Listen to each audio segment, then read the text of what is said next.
Good afternoon. I'm Superintendent Walt Griffin, and this is our fourth Lunch and Learn for Seminole County Public Schools. Today's focus is high school.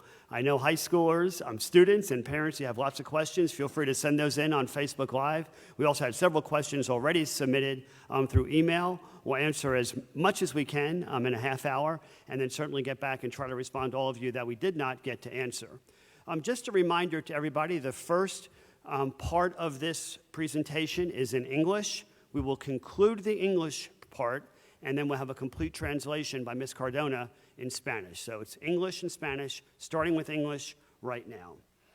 I'd like to introduce our two panelists today. Our Executive Director for High Schools is here, Mr. Mike Gaudreau, and our Executive Director for E-Pathways, Dr. Jason Weissong. Thank you both for being here. And it looks like our first question is about industry certifications. Dr. Weissong, I think this would be your department. My child is in a class that includes an industry certification. When will that exam be given? Good afternoon, Dr. Griffin, and thank you for the question. We're very proud of our career and technical education programs and the students and faculty in those career academies, and so we want to be sure that they have opportunities to finish their year strong. Traditionally, the industry certification exams are given either at schools or in testing centers, and obviously with current conditions, we need alternatives. The Florida Department of Education recently authorized the certifying agencies, those are groups like Microsoft and Adobe, to give examinations remotely, meaning that students can take them from home, similar to what's being done with advanced placement by the College Board. The different certifying agencies are currently finalizing their plans now and getting those approved, and then teachers will be reaching out to their students who are eligible to take an industry certification exam in early May to make those arrangements. Obviously, we're making every effort to prioritize graduating seniors, and then we also will have some flexibility to offer testing opportunities this summer and perhaps even into next fall to be sure that every student who is eligible to take one of those tests and wants to proceed is able to do so. Great. Dr. Weissong, will there be any student internships this summer? Another great question, Dr. Griffin. We always have hundreds of students doing internships in the community, and again, we're monitoring conditions to see what we will be able to do. We weren't able to hold our traditional internship expo this spring. However, we are planning to host a virtual internship event perhaps in late May or early June if conditions improve and we're able to have internships this summer. And if that is the case, we'll directly send all information to current sophomores and juniors so that they can consider whether it's a good opportunity for them. We're obviously talking with employers who are going to be able to offer remote work opportunities, and we'll expand to other employers, again, if circumstances permit. And then, of course, we're eagerly working on continuing our internship program in the fall of 2020 and beyond, and we'll organize those opportunities in accordance with CDC guidelines. Dr. Weissong, if a business watches this live or the replay on YouTube Live, what opportunities do they have to provide internships for our students in the fall? Who do they contact? How do they do that? Right through the Seminole County Public Schools website and the E-Pathways Department, there is an interest form right on our webpage for businesses who might be interested in hosting a high school intern. And if they fill that form out, a member of my team will get right back to them. All right. Thank you, Dr. Weissong. Thank you. Mr. Gaudreau, High School Executive Director. The other night in Oviedo, there were lots of lights on. Haggerty High School and Oviedo High School. What is going on? We had a great celebration on Monday night, which was April 4th, which is 4/20/20. So for the class of 2020, all of the high schools lit their stadiums and any other surrounding fields that they had, like softball and baseball fields, at exactly 8:20 that night. Now, 8:20 is 2020 military time. And they lit up their fields and gave seniors the opportunity to drive by in cars and honk and just show support both for the school and back and forth, where the administrators in the school was showing support for the seniors. They've missed out on so much this year. I happened to be at one of the schools, and without exaggerating, there were hundreds of cars going by, honking their horns, celebrating, yelling for the class of 2020. They had signs on their cars. So it was a great event. I know each of the schools is planning on doing it one more time. Some of the dates they haven't released yet. Some of them are going to do it on seniors' last day. Some may do it a month out before our graduation that's scheduled. But it was a great event on Monday night, and we had thousands of seniors participating. It was just a great thing for Seminole County Public Schools, and I appreciate the schools' administrative teams putting it together. I heard that the sheriff's helicopter was flying over, and there may be a video coming out for our seniors to see all the traffic lights and activities. Real exciting. All right, Mr. Gaudreau, what is currently in place regarding seniors and graduation, caps and gowns, pickups, return of textbooks, senior refunds? Lots of senior questions. Yeah, and we have a lot of information, a lot of great information. We do have a plan for senior graduations to be held in all of our football stadiums, with the exception of Crooms, who will actually hold theirs in the Seminole High School auditorium because of the size of their class. All of these graduations will be streamed live. Our current dates that we're trying to pull this off are June 11th would be a dance for seniors at no cost to seniors because they missed out on their proms, and those would be held at the schools. June 12th at 8:20, which once again is 2020 military time, the graduations would happen in the stadiums.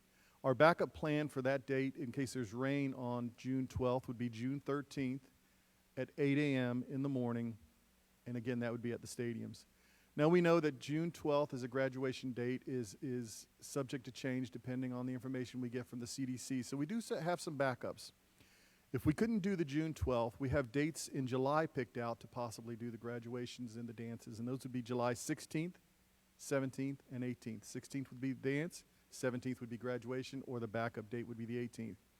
If for some reason July doesn't work, we have one more alternative, and that is the possibility of doing a December alumni event. Let's remember the class of 2020 will be alumni at that time, and that would be possibly December 22nd, and we'd hold some kind of special event at the schools and invite the class of 2020 who, if they're off to college or doing things, they'd be hopefully back in town at that time. And the schools would set up some kind of a great event for them to come enjoy. So we want to do something special for our seniors. We have plans in place.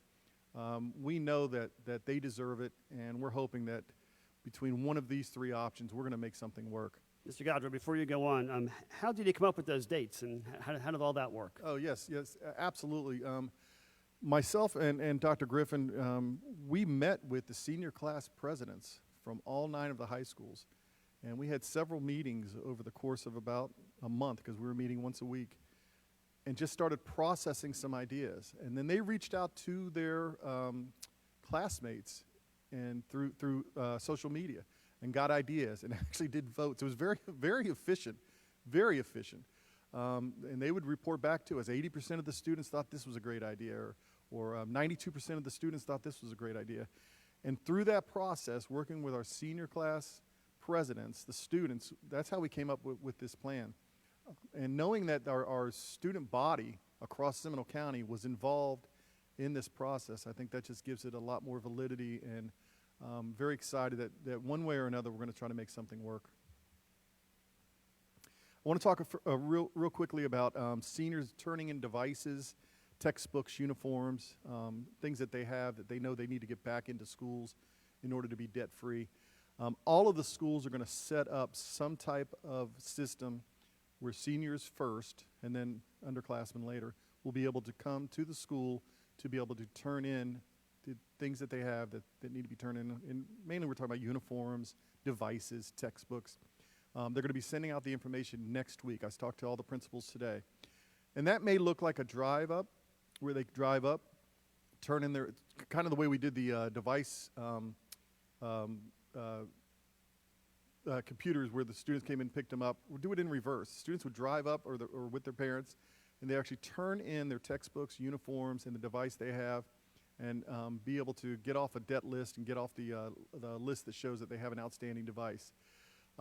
Some of the schools are doing lockers where they are bagging the things in the lockers, putting the student name on them, and when the students come to turn their stuff in, they're handing them their items out of the locker.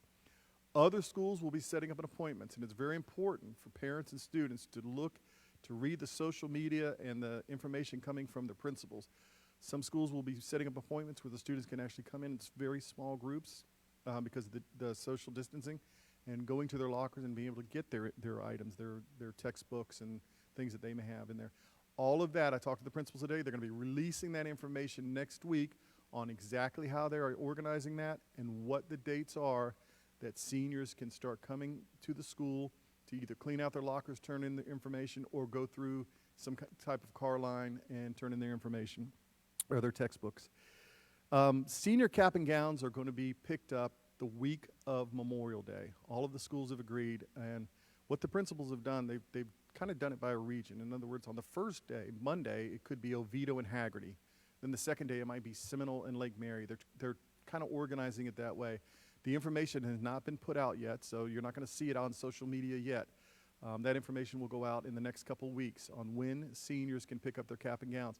And it will be done similar to the way I described the car line for turning in your textbooks and devices. You'll be able to pull up, give them your name. Most of the administrators know the seniors, but if for some reason they don't recognize the senior, they'll ask for ID, and they'll be able to pick up any items they have. And they'll actually be able to purchase one at that time if they have not purchased one. So that'll be the week of Memorial Day, which is plenty of time before the graduations actually happen. Two more things I want to talk about. One is refunds. I've had the questions about refunds for proms and any other grad fees that seniors have paid. Schools are in the process of generating refunds for those that purchase prom tickets. They will be pushing out information on exactly how those refunds, what the refunds amount will be, and how those refunds will be given back to the students. And that includes grad fees. The grad fees are reduced because we're not doing graduations at the Edition Arena out at UCF. There is some cost to doing it on a football field, obviously, but not near as much as doing it at Edition Arena at UCF. So those fees will also be returned to the students. They're trying to get that done as quickly as possible. Please understand that there's limited staff that are actually in the school, so they're trying to organize all of this to make sure that they get those refunds to the students as soon as possible. And I've asked the principals to get that information out to the parents quickly so that you know exactly what's going on, because I know right now it's important that we refund those monies to the parents. The last thing I just want to talk about was seniors, and this is for all students, but mainly seniors, because I feel extremely bad for the sports seniors that were in their spring sports. The Florida High School Activities Association, which is our governing body for athletics, has canceled all sports for the remainder of the year. There will be no culminating state championships and no more games. So unfortunately, that question has come up. You know, will sports seasons get a chance to get back on track, or will there be any sports seasons starting up in June? And the answer is no. For high school athletics, they are finished for the 2019-2020 school year, unfortunately. All right, thank you, Mr. Godreau. A question that has come in on Facebook Live. Will there be a receipt given when I return my son's laptop? I'm not sure exactly what that process is going to look like, but I would assume there will be something handed to the parent to say that device has been returned. That's something that I'll check on. I think if I was a parent turning in a laptop, I would want something handed back to me to say I'm cleared and I'm good to go. So my gut feeling is yes, absolutely. I just haven't asked that question, but I will definitely check on that. Yeah, I think we'll make that happen. Yeah. We'll figure out some process. Good suggestion. Yeah, makes whoever sense. sent that in. Question about, will there be extra school days this year? No, that was why we started our distance learning as rapidly as we could. We will be ending the school year on schedule May 27th. The 1920 school year will end on schedule on May the 27th. Dr. Weissel, I have a question here for you. I'm reading right off the computer. My senior is counting on bright futures. What is the status? We haven't heard anything.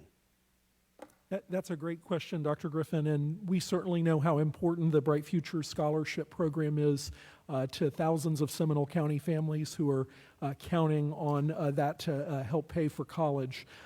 Many districts, including Seminole, have submitted questions to the Florida Department of Education regarding accommodations related to the cancellation of May and June ACT and SAT testing. The issues have been acknowledged at the state level, but as of today, we do not yet have guidance on what flexibility, if any, will be provided. And so we are anxiously awaiting updates from the state with that information, and obviously as soon as we receive it, we'll push it out to all seniors and their families. Two other pieces, of course, related to financial aid. If families have not already done so or graduating this year, please consider completing the free application for federal student aid. That's the FAFSA form at fafsa.gov.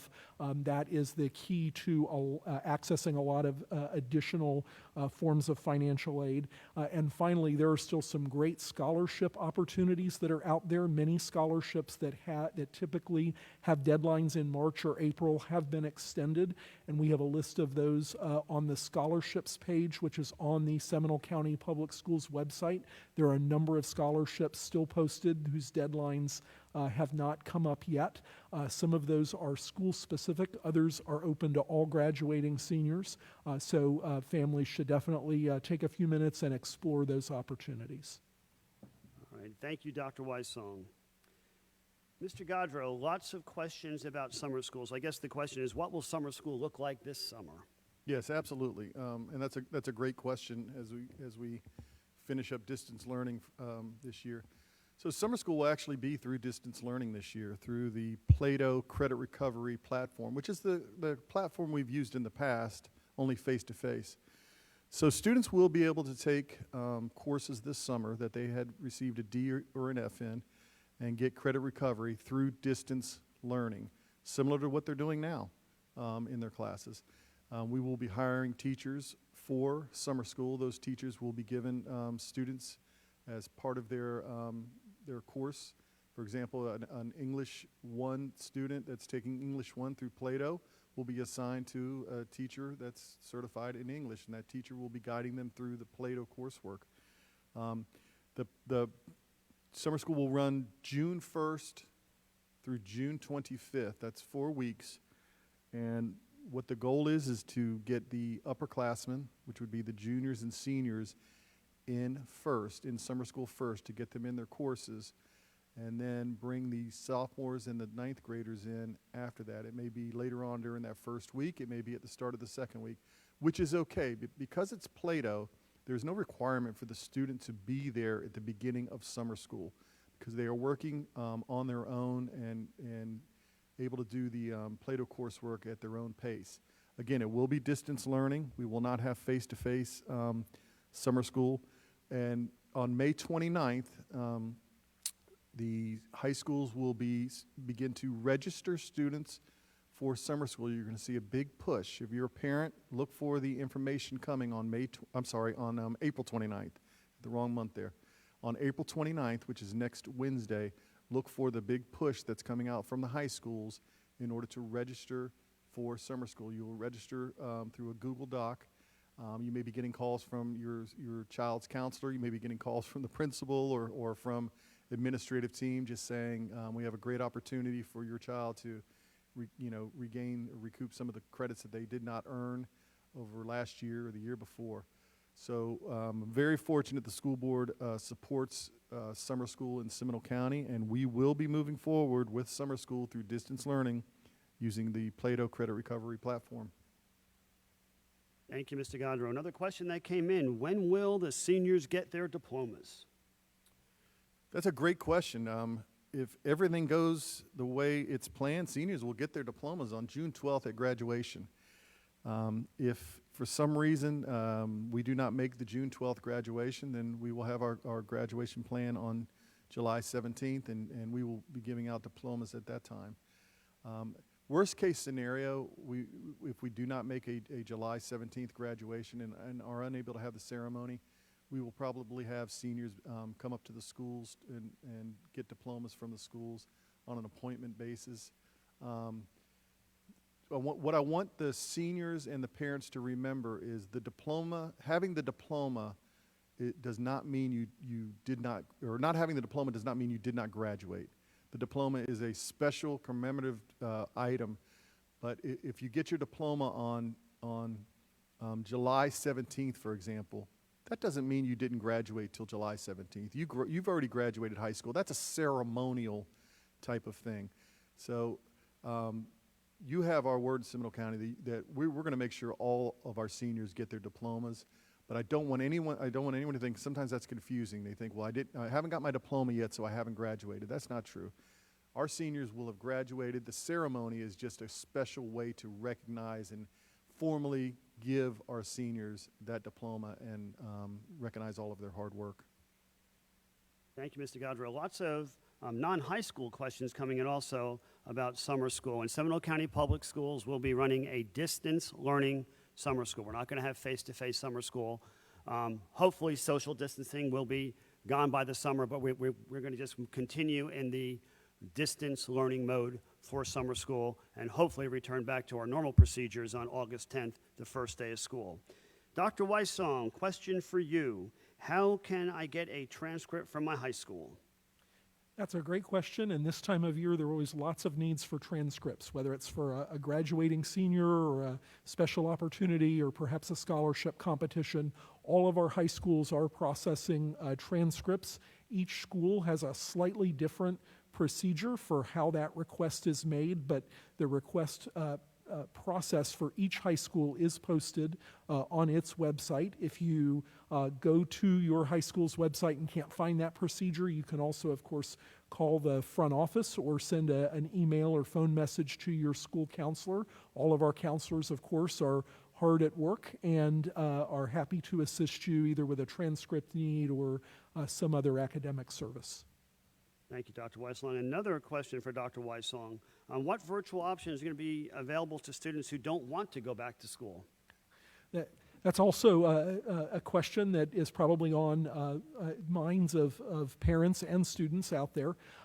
As an extension to what was just discussed with summer school, our Seminole County Virtual School has been opened year-round for the last several years, so we have a full menu of courses that middle and high school students can take either to recover a prior credit or to accelerate or get ahead at school, maybe finish a graduation requirement early. And so we are operating as normal at Seminole County Virtual School and ready to serve you this summer. Additionally, Seminole County Virtual has both full-time and part-time enrollment options during the school year, so students can either come and do all of their classes online through Seminole County Virtual School, or we can create a blended schedule of face-to-face and virtual classes through Seminole Virtual. Their website is scvs.us, so that's Seminole County Virtual School. scvs.us, and more information is available on their website, and then we'll also be pushing communication out to all families next week regarding both summer and school year options that are available through our excellent virtual school. Thank you, Dr. Weissong. Mr. Godrow, about how much time should a student be spending working remotely for each class every day? Yeah, that's a great question, and I've had that from several parents and several students. And our expectation is that students would spend 20 minutes per course or per subject per day. So if you think about a 7-period day for a student, you're looking at a little under 2.5 hours of coursework per day, which is, I think, reasonable and realistic. I do know that, because I've received some emails from some parents that are having some issues where they feel like their student is drowning in work and doing way too much. And there's some problems with due dates not being flexible. And we've asked our teachers to show compassion and common sense. And I think in those cases, my advice to parents would be to first reach out to the teacher and talk to the teacher. You have to remember, these teachers have had your student in class. They know your student. This is not a person who doesn't know who your child is. So reaching out to the teacher to kind of let them know what's going on and see if if you can get some accommodations, either as far as due dates or the amount of work. The second thing, if that doesn't work, I would absolutely reach out to the administrator at the school to let them know that you're having some issues with that. You know, this is new for teachers also, and teachers are figuring out how to do it, just like our parents and just like students. So I think at times we need to try to see what we can do to make it all work. And I think that we have to be realistic about our approach to what our expectations are for the students. But I think 20 minutes per subject per day is our expectation. Mr. Godfrey, we announced in March that there were no state exams this year. The question that just came in, will there be 9-week exams? Yeah, at this time we are actually exploring whether or not there will be 9 weeks exams, and I am hoping that we will be able to give some kind of a communication to parents, teachers, students next week on whether we will actually be having 9 weeks exams. We're looking at the possibility of not doing 9 weeks exams or doing some kind of a hybrid, just because distance learning is a different environment. But a decision has not been made yet, but will be made very quickly in the next week, and we will be communicating that out to parents. All right, the last question that we have time for, I'm just going to go ahead and answer. A parent is saying their child is having extreme anxiety, and the distance learning is just overwhelming. What should they do? Please contact your school principal. Our social workers and our mental health counselors are working full-time like the rest of us. There is help available. Just please reach out, and we will connect you to the right person to get the assistance that you need. Nobody is alone in this. We know that this is very, very difficult. We have many families who are juggling their work schedules, trying to be the teachers, trying to take advantage of this remote learning and so on. And before I turn this over to Ms. Cardona, just a reminder to everybody that virtual school and distance learning are two different things. It took us 3 years to develop our virtual program. Our teachers developed this distance learning in 8 days. It's two different things. So what we're talking about primarily right now is remote and distance learning, and that's what our summer school is going to look like. Thank you for joining us, and now for the Spanish portion of our Lunch and Learn. Good afternoon, everyone. Buenas tardes a nuestras familias. Esta es la cuarta sección de nuestro almuerzo de aprendizaje. En esta tarde tuvimos a nuestro superintendente, el Dr. Griffin, los ejecutivos de las escuelas secundarias, el señor Gaudreau, y también nuestro director del programa de ePathways de nuestro distrito, de nuestro condado de Seminole. En esta tarde se les dieron muy importante, mucha información, y voy a tratar de hacer lo posible de darle los puntos más importantes. Voy a comenzar primero con el curso de carrera de educación técnica que habló el Dr. Wisen. ¿Cuándo se darán los exámenes para estos cursos? Tradicionalmente estas pruebas se daban en las escuelas o en el centro de pruebas, como hablaron de Microsoft o Adobe. Por la situación que estamos ahora, estas agencias están planificando de darle los exámenes virtualmente. Están trabajando con las otras agencias a ver si podemos hacer lo mismo. Haremos todo lo posible para obtener información y para ayudar a los estudiantes de cuarto año para que se gradúen. También nos ha dado flexibilidad para algunas pruebas que podemos dar esos exámenes al finales del verano y también en el otoño. Más información se le dará a los estudiantes. Por favor, padres, estén pendientes de esta información tan importante. Otra pregunta que salió esta tarde es, ¿habrá alguna prácticas estudiantiles de esos estudiantes que están en las clases de carrera y educación técnica? Hay un plan de organizar un evento de práctica virtual a finales de mayo. Si no lo permiten, van a tratar de hacerlo a finales del verano.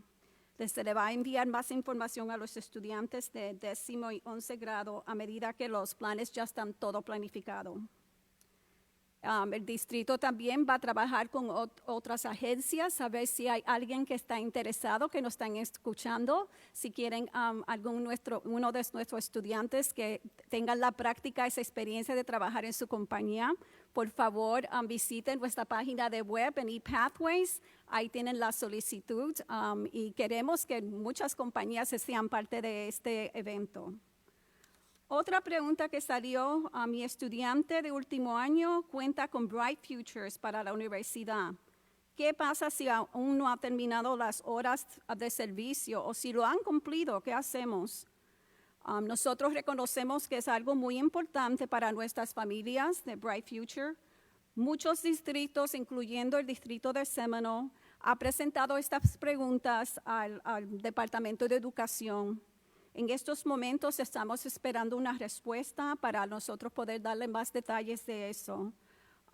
Y al momento que nosotros sepamos, vamos a publicar la información para nuestros padres. También el Dr. Wyson mencionó que por favor, padres, por favor, si no han terminado la solicitud de ayuda federal para estudiantes, por favor visite la página del web de fasa.gov para completar la solicitud. Esto es muy importante, especialmente si necesitamos el dinero o el fondo para pagar para la registración para las clases de la universidad. Es un buen momento también para buscar becas. Todavía hay becas disponibles en la página del departamento de fasa.gov. Les pido que por favor visiten esa página para buscar más información para esas becas que hay disponibles para nuestros estudiantes.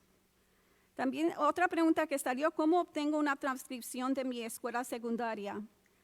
Por favor, les pido que se comunique con la escuela. Cada escuela tiene un procedimiento diferente de cómo obtener esa transcripción. En este momento también pueden visitar nuestra página del web.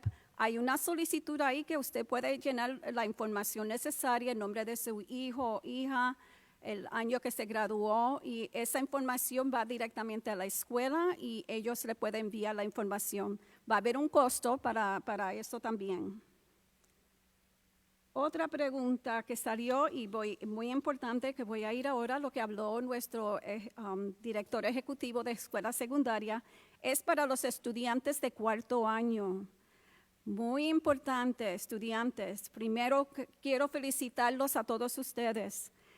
Esta semana, el lunes por la noche, tuvimos un evento en nuestro distrito donde todas las luces estaban encendidas en todos los estadios de fútbol de nuestras escuelas. Y este evento era para celebrar la clase de 2020. Sabemos que ha sido un semestre muy difícil para nuestros estudiantes, para los padres, para la comunidad, pero queríamos hacer algo especial para los estudiantes y fue un evento muy bonito ver todas las luces encendidas en el estadio de fútbol. ¿Cuándo va a haber la graduación? Estamos planificando para tener graduación para nuestros estudiantes. El 11 de junio, apunten, el 11 de junio va a haber el baile de graduación. El baile de graduación será en la escuela. El 12 de junio será la graduación para nuestros estudiantes. Este evento será transmitido en vivo. Familiares que tienen por todas partes del mundo, aquí mismo, van a poder ver la graduación de su hijo o su hija. Eso será el 12 de junio a las 8:20 de la noche y va a ser en el estadio de fútbol en cada escuela superior. Si vamos a decir esa noche llueva o hay un problema de clima, entonces tenemos otra fecha, el 13 de junio será a las 8 de la mañana. Vuelvo y repito, el 11 será el baile de graduación, el 12 a las 8:20 de la noche será la graduación para nuestros estudiantes y el 13 de junio será una fecha que tenemos ahí, si acaso si llueve esa noche, pues vamos a hacer la graduación entonces el próximo día a las 8 de la mañana. Otra pregunta que hicieron fue, ¿qué sucederá? ¿Cuándo vamos a entregar todos los materiales, verdad? Como los libros, los uniformes que los estudiantes tienen para entregar. Cada escuela va a tener un plan listo y ya para la semana que viene se va a dar más información. Los estudiantes que tienen una computadora, el laptop, podrán entregar eso también. Va a ser como estamos haciendo ahora mismo para los almuerzos, va a ser una fila de carro, va a ser por cita. Tenemos que seguir las reglas, ¿verdad?, que estamos ahora viviendo, los momentos que estamos viviendo. Queremos asegurar que todo el mundo esté bien a distancia, no podemos estar todos juntos. Pero cada escuela va a mandar la información la semana que viene, cuando tienen que entregar los libros, los uniformes, todo lo que tienen que devolver a la escuela. Cada administrador va a tener una lista, va a saber qué es lo que el estudiante tiene que entregar. También se habló de los planes de la escuela de verano, y Mr. Gaudreau habló mucho de esto. Para la escuela de verano, todo va a ser aprendizaje a distancia. No va a haber ninguna clases en que los estudiantes van a venir a la escuela. Esas clases van a ser para estudiantes que les faltan crédito para graduarse. Va a ser para todos los estudiantes de 9 al último año.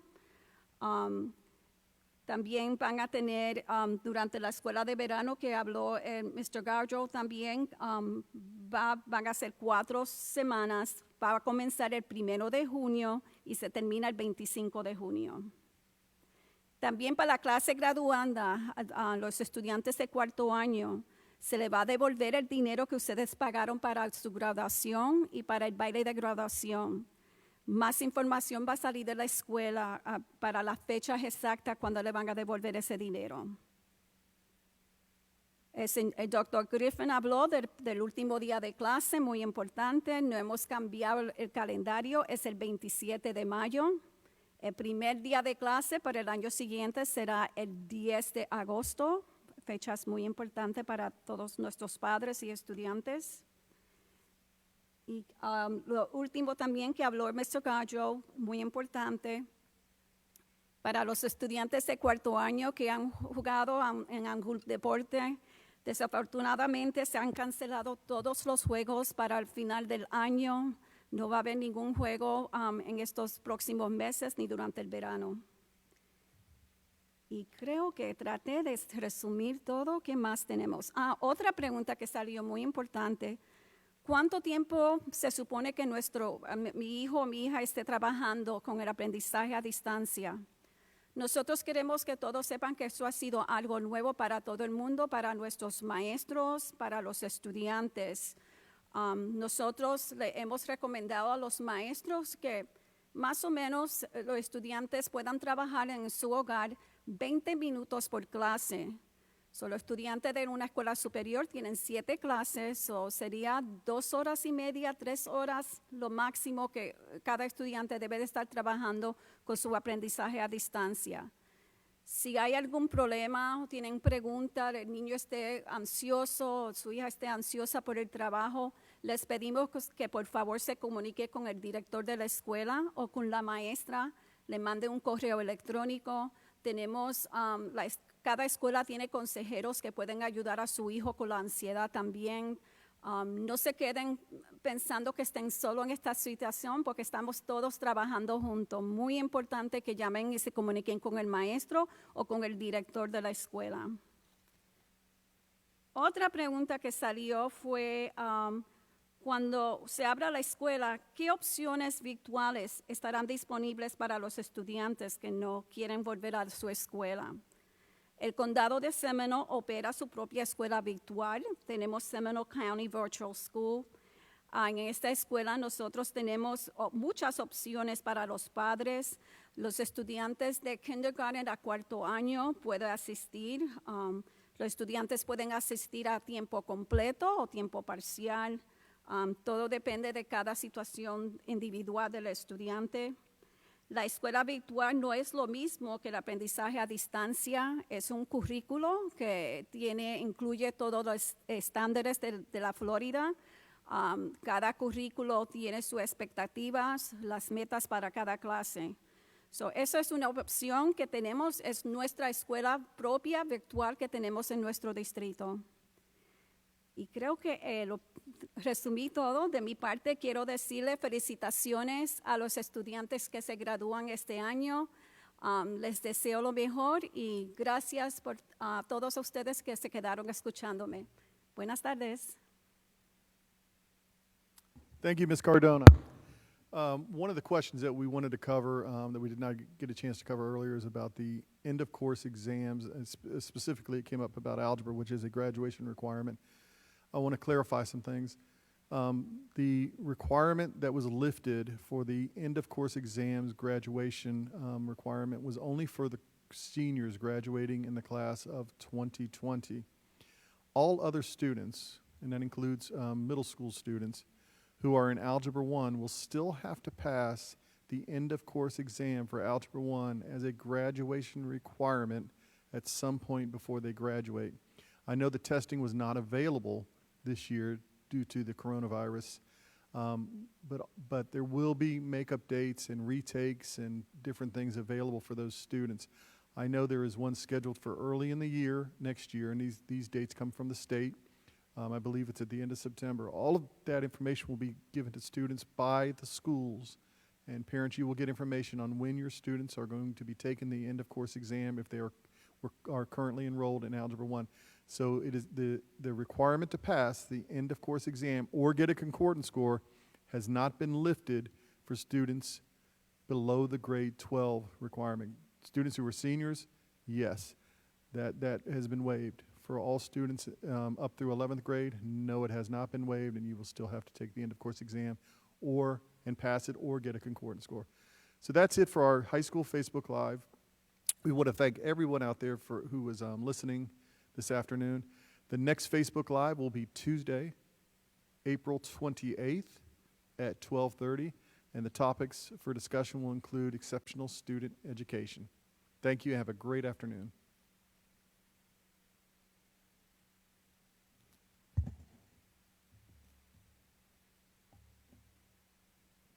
Oh, okay. Okay, look at